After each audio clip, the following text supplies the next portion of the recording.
여러분 안녕하십니까. 한일역전TV의 예명찬입니다. 오늘은 지금 현재 일본 엔저가 심하게 내려가고 있는데 이 부분에 대해서 오늘 왜 이 주제를 갖냐 하면은 사실 지금 한국에서 많은 분들이 엔화를 사서 시간이 좀 지나면 다시 엔고로 가서 환차익으로 돈을 좀 벌 수 있지 않을까 이렇게 생각하시는 분들이 많은 것 같아요. 뉴스를 보게 되면은 아니면 뭐 신문지상에서 보게 되면은 상당한 액수로 많은 분들이 사두시는 것 같은데 오늘 제가 드리는 말씀을 듣고 나시면은 좀 생각이 바뀌실 거라고 생각합니다.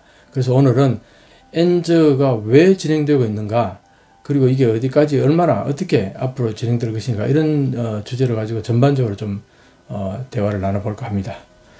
반갑습니다. 오랜만에 이렇게 네, 정말 오랜만에 이렇게 찾아뵙는데 벌써 가을이긴 한데 겨울 같은 느낌이 드는. 그렇죠. 네, 감기에 다들 조심하시고. 저도 이번에 엔저라는 주제로 이제 이야기를 하게 돼서 되게 저도 궁금증이 많았거든요. 얼마 전에 일본 갔다 왔죠? 네, 저 일본 갔다 온 지 한 2, 3주 안 됐는데 그때만 해도 사실 너무 엔화가 저렴해서 놀랬거든요. 그래서 일본에서 뭔가를 구입할 때도 뭔가 10% 할인돼서 사는 느낌이 들 정도로 엔이 많이 떨어졌네? 했는데 불과 2, 3주 만에 더 떨어져서 되게 지금 좀 놀랬거든요. 그래서 저는 당연히 이렇게 낮아졌으니까 당연히 높아지겠지라고 생각을 하고 있었거든요. 근데 많은 사람들이 똑같이 그렇게 생각하고 있어요. 네. 지금 현재 한국에서는 그동안 엔화가 이렇게 급작스럽게 이렇게 많이 떨어지리라고는 생각을 안 했으니까, 지금 이렇게 많이 떨어졌으니까 반드시 다시 반등을 하겠지.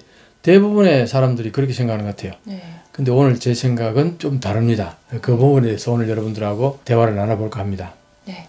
그러면 바로 저 질문을 드리고 싶은데, 그러면 이렇게 계속 내려가고 있는 이 엔저의 원인이 무엇인지. 지금까지 대충 얘기되어 온 것은 최근에 달러의 금리가 급속하게 올라가면서 거의 1% 이하였던 금리가 1년 조금 넘게 5.5%까지 올라갔어요.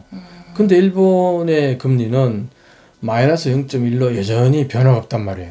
그러니까 이 금리 차가 워낙 급격하게 일어나다 보니까 엔캐리 트레이드라는 얘기가 이제 뭐 아주 상식적으로 이제 많은들 얘기를 하는데, 엔화를 빌려서 비싼 달러를 사서 달러를 은행에다 저축을 하게 되면은 거기서 나오는 이자만 해도 벌써 몇 % 차이가 생기니까 그걸로 아주 돈을 벌 수 있다는 거죠. 아무것도 안 하고 그냥 엔화를 빌려다가 달러를 사서 은행에다 저축만 해놔도 그 금리 차로 인해서 돈을 벌 수 있다. 그렇게 해서 엔화를 많이 팔고 달러를 산다는 거예요. 그래서 결국은 많은 사람들이 달러를 원하니까 달러는 가치가 높아지고 팔아버리는 엔화는 가치가 떨어진다. 요게 이제 그 금리 차로 인해서 엔저를 설명하는 아주 최근에 대표적인 엔저의 이유 중 하나죠.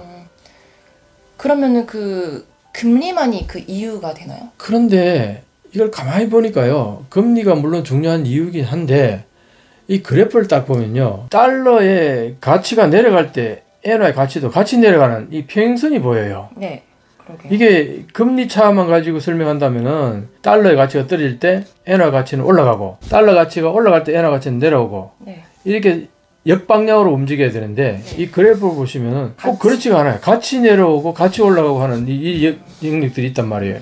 그래서 이걸 보면은 반드시 그게 딱 일치한다고 볼 수는 없다는 얘기입니다. 물론 이게 크게 길게 놓고 보면은 달러는 완만하게 올라가는데 엔화는 조금 급격하게 떨어지는 거니까 이 차이에 가지고 떨어지는 부분을 분명히 설명하는 부분이 있어요. 있긴 있는데 방금 봤듯이 이렇게 평행하는 부분이 분명히 존재하기 때문에 달러의 금리가 높아지면 엔화가 떨어지고 낮아지면 엔화가 높아지고 반드시 꼭 그런 것만은 아니다.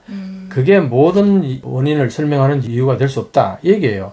그래서 결국은 이제 뭐가 더 중요하니까 경상수지, 즉 말해서 수출과 수입, 이 영역에 있어 가지고 예를 들어서 수출이 많고 수입이 적으면은 달러가 많아질 거 아니에요? 그렇게 되면은 엔고가 되는 거죠. 그와 반대로 수출은 적은데 수입품 많으면 달러가 많이 소요될 거 아니에요? 그럼 달러가 많이 팔려나가니까 엔저가 된다. 그런 의미에서 그러면 이제 이렇게 볼 수 있겠죠. 최근에 일본의 경상수지가 어떠냐?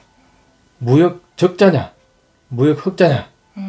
무역 적자일 때 엔화는 떨어진다. 네.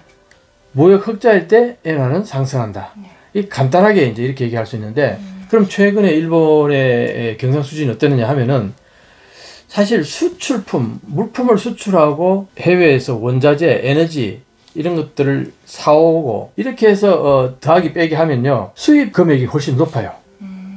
그러니까 무역 적자로 볼 수 있죠. 네. 그렇기 때문에 엔저가 된다는 거네요. 그렇기 때문에 이제 엔저가 된다고 얘기할 수 있는데, 네. 그런데 이렇게 얘기하면 누가 반론을 제기해요. 뭐라고 반론 제기하냐면은 네. 사실 일본은 해외 자산이 많아서 거기에서 수입이 많기 때문에 전체 통계를 내보면은 경상 흑자라는 겁니다. 경상 수지가. 그렇기 때문에 흑자인데 어떻게 엔저가 되냐 이렇게 이제 얘기를 할 수 있는 거죠. 네. 그런데 여기에 하나의 비밀이 숨겨져 있어요. 뭐냐면 네. 해외 자산에서 나오는 해외 부동산 투자라든가 주식 투자라든가 이자라든가 거기에서 수익금이라든가 이런 것들을 이제 말하거든요. 그걸 이제 경상수지에서는 그게 분명히 계산에 들어가기 때문에 총체적으로 따지면은 예를 들어서 물품 수입 수출이 해가지고는 적자가 한 20억 안팎으로 난다 그래요. 그런데 해외 투자에 의해 가지고 거기서 들어오는 이익 있잖아요. 네. 이익금 그게 35조 엔 정도랍니다. 꽤 많은 액수죠. 네. 그러면 어떻게 돼요? 아까 물품으로 적자 봤던 거 해외 투자에 의해서 거둬들이게 되는 이익이 이걸 더 많잖아. 이게 더 많잖아요. 네. 그럼 그걸 채울 수 있는 채우고 남는단 말이에요. 그래서 네. 경상수지로서는 흑자예요. 네. 그럼에도 불구하고 왜 엔저가 떨어지느냐? 여기에 이제 하나의 그 비밀이 있다는 거예요. 방금 말했던 그 해외 투자에서 얻게 되는 거기서 나오는 이익이나 배당금이라든가 이런 것들은 국내로 들어오지 않고 재투자가 된다는 거예요. 그러니까 일본 내로 들어오지 않는다. 일본으로 들어와서 그게 달러를 버는 거 아니에요. 네. 그게 달러가 일본에 들어와가지고 그 달러로 엔화를 매수를 하게 되면은 엔화가 올라갈 텐데 가치가 올라갈 텐데 해외에서 수익금이라든가 번 돈이 국내로 들어오지 않는다는 거예요. 재투자가 된다는 거예요. 대부분이. 그래서 아까 말했듯이 전체적인 경상수지로 보면 수치로 보면은 경상수지에서 흑자가 분명한데 현금으로 유동성으로 이렇게 따져보면은 현금 적자라는 겁니다. 그 여기에서 엔저가 이제 발생하게 되는데 근데 앞으로 요게 상당히 구조화될 가능성이 많다는 거예요. 지속적으로 계속 지속적으로 앞으로 계속 그럴 가능성이 높다는 거예요. 대표적으로 에너지 가격이 높다든가 원자재 가격이 엄청나게 뛰었기 때문에 이게 앞으로 단기간에 해소될 가능성이 별로 없다는 거하고 요게 구조화될 가능성이 있느냐 그러면은 요것만 가지고 구조화된다고 볼 수는 없지만 그래도 이게 꽤 좀 갈 테고 네. 그 다음에 서비스 예를 들어서 일본은 디지털화 하는 데 있어서 그건 서비스 받는 거 아니에요? 네. 여기에 주는 돈이 엄청난 액수라요. 그 여기에서 서비스 소비에서 상당히 적자가 된다는 겁니다. 그래서 결국은 이 구조적으로 보면은 앞으로 현금 흐름에 있어 가지고는 일본은 계속 적자를 볼 거라 이 구조적으로 그렇게 보면은 이 부분이 엔저에 있어서 굉장히 큰 요인으로 작용한다. 그렇게 이제 보는 거죠. 그러면은 이제 엔저는 네. 이제 일본 매도라고 하는 말이 있는데 네. 이렇게 보는 것도 옳은 말이 되나요? 네, 그런 거죠. 이제 결국은 일본이 경제 성장할 가능성이 별로 안 보이고 앞으로 계속 일본이 적자 볼 가능성이 높다. 그러면 이제 일본의 국가 성장은 거의 힘들 거라고 이렇게 보는 거죠. 그런데 해외 국가들은 달러라든가 미국이라든가 유로라든가 이런 나라들은 조금씩 어쨌든 성장을 계속해 나간단 말이에요. 네. 그럼 성장하는 국가의 화폐 가치하고 성장하지 않는 국가의 화폐 가치는 분명히 차이가 나겠죠. 네. 결국 성장하는 국가의 화폐 가치가 높아질 거다. 그래서 일본은 지금 거의 성장을 하지 않기 때문에 결국은 일본을 팔고 나가는 고객들이 많을 거다. 그래서 일본 매도라고 보는 거죠. 그러면 결국 엔저는 미국 금리 인상에 따른 달러와 강세 반대라는 말도 또 아닌 건가요? 그러니까 이제 명확하게 예를 들어서 금리가 올라가면 엔저가 되고 금리가 내려오면 엔고가 돌아간다. 이렇게 딱 등식이 성립하지 않는다는 거예요. 달러의 금리가 높고 낮음에 정반비례 해가지고 엔화가 높아지거나 낮아지거나 반드시 그렇게 되는 건 아니다 얘기예요.